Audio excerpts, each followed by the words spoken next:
Today we will explain your theme 11, that is paths to modernization. Now you turn your book to page 231. Here we are going to study about the history of Japan and China. So from where do we know this history of Japan and China? First, let's see the sources.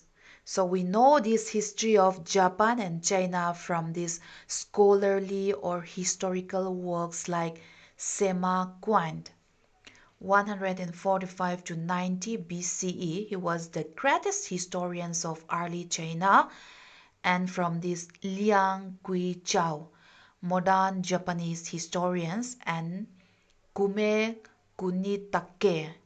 He was also a modern Japanese historian, and from Joseph Needham, The History of Science in Chinese Civilizations, and George Sansom, Japanese History and Cultures, and from Naito Konan, 1866 to 1934. He was a Japanese scholar of China. And from the travelers' accounts, Marco Polo visited China from 1274 to 1290, and the Jesuit priest Matteo visited China, and Louis Froist visited Japan. And from the popular literature, religious work, official records, official histories, and from the writings of these Christian missionaries.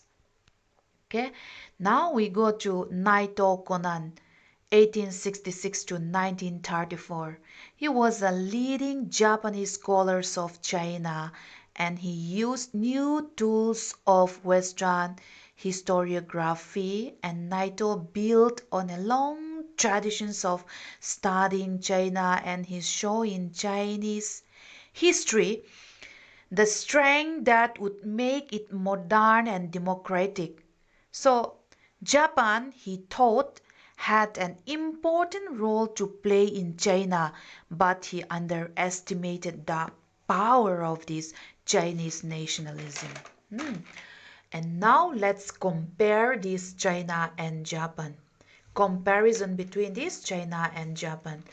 China is a vast continental country and is dominated by three major river systems like the Yellow Rivers, the Yangtze Rivers, and the Pearl. And a large part of the country is mountainous and is dominated by divergent ethnic groups like the Han Uyghur, Hui, Manchu, and the Tibetan. And the major language is Chinese and Cantonese, and its food habits includes this wheat, pastries, dumplings, dim sums, and rice. Okay, and animal rearing is known to them. And on the other hand, this Japan is a string of islands, the four largest being this Honshu Island, Kyushu, Shikoku, and Hokkaido Island, and no major river system here. In Japan, 50% area is mountainous, active earthquake zone, okay, and the population is largely Japanese, but there are a small Ainu majority and Koreans, okay. Rice is the staple crops here in Japan, and then wheat, fish, raw fish, or this sashimi or the sushi were known to them, and Japan lacks traditions of this animal rearing.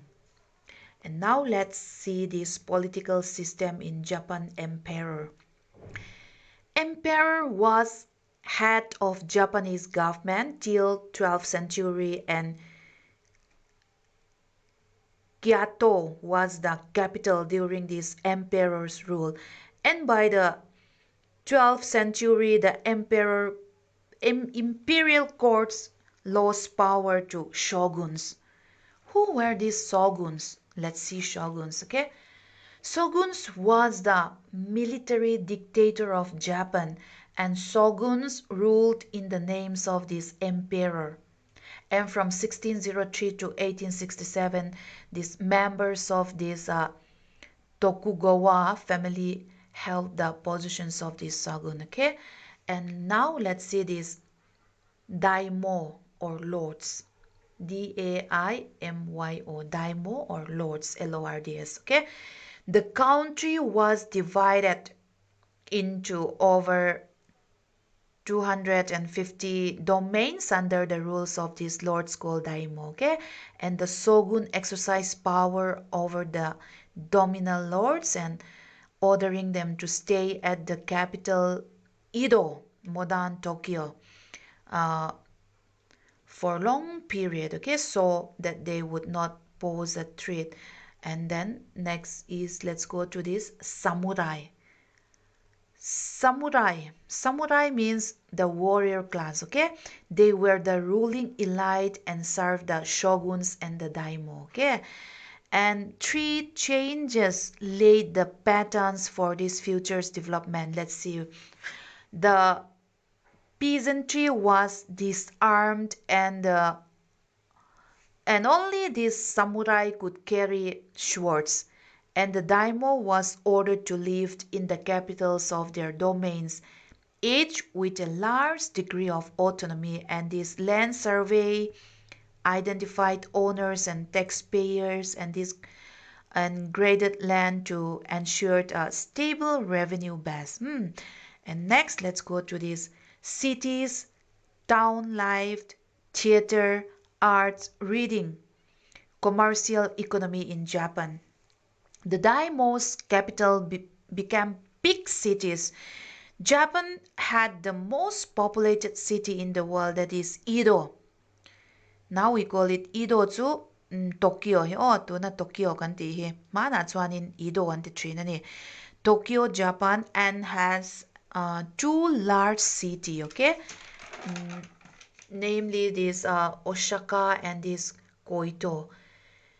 Cities lead to the growth of this commercial economy and created financials and this credit system, and a vibrant culture blossoms in the towns, and a class of these merchants patronized theaters and the arts, and this reading became very popular, and printing was done with this wood block. Okay, and also they imported luxurious goods like silk from this China and textiles from India. And the study of this ancient Japanese literature leads peoples to question the degree of Chinese influence, and the weaver guilds were established, and this sericulture spread and was encouraged by an order in 1730, and these silk productions helped the growth of a class of these regional entrepreneurs. Okay, and now let's see this, the tale of Genji, page 235.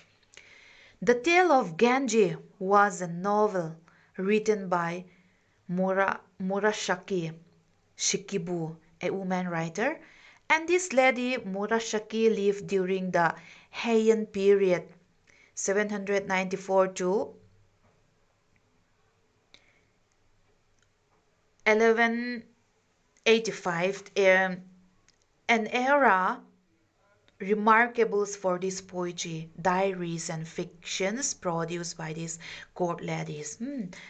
And the tale of this Genji became the central work in Japanese literatures, and its fictionalized diaries of this Heian court, and it was written in these Japanese scripts. Okay, and the novel depicted the romantic life of this Prince Genji, and it shows the independence that women had in choosing their husbands and living their lives. Okay, and now let's go to these Japanese scripts. The Japanese had borrowed their written scripts from the Chinese in the 6th century, and they developed two phonetic alphabets, namely this hiragana and katakana. Okay, and this hiragana is considered feminine because it was used by many women writers in the Heian period. Okay, and now let's go to this the Meiji restorations of this 1868. What is this Meiji restorations? Okay. In 1853, the USA sent Commodore Matthew Perry, 1794 to 1858, to Japan to sign these trade treaties.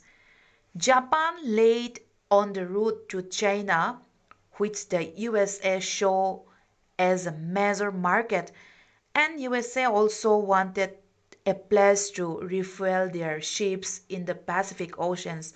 So this Paris arrival had an important effect on this Japanese politics. Its movement started against these trade and diplomatic relations and foreign interventions. Okay, so the Meiji restorations in 1868 was a movement forcibly removed the shoguns from their power and brought the emperor to Edo.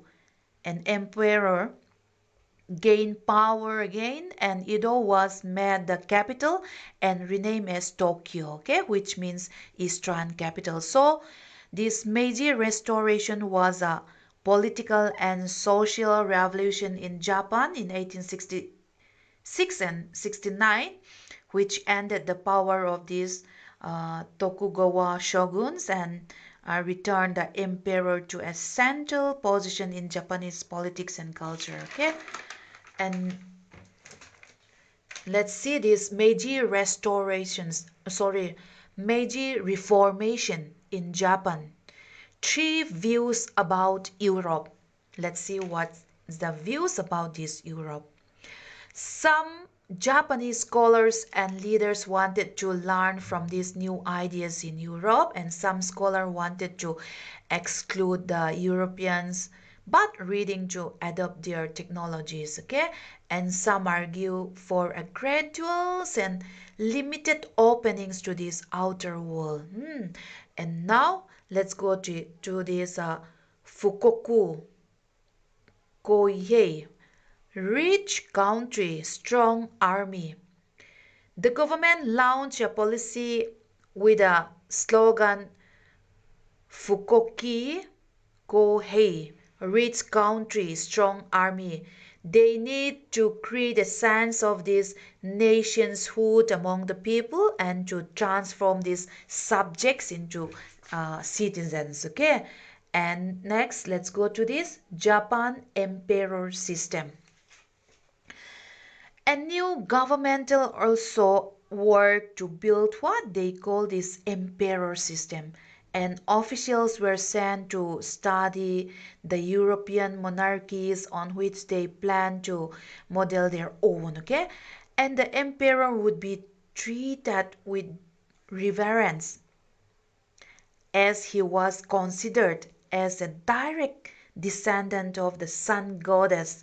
An emperor was also shown as a leader of these westernizations, and his birthday became a national holiday, and he wore these western style military uniforms, and edicts were issued in his name, and set up these modern institutions, and the military and these bureaucracies were put under the direct commands of this emperor. Okay, and katizong ka voina can explain theichuni se next can continue nga Japan education he can in kan chun zamdon ya. Oh, thank you all.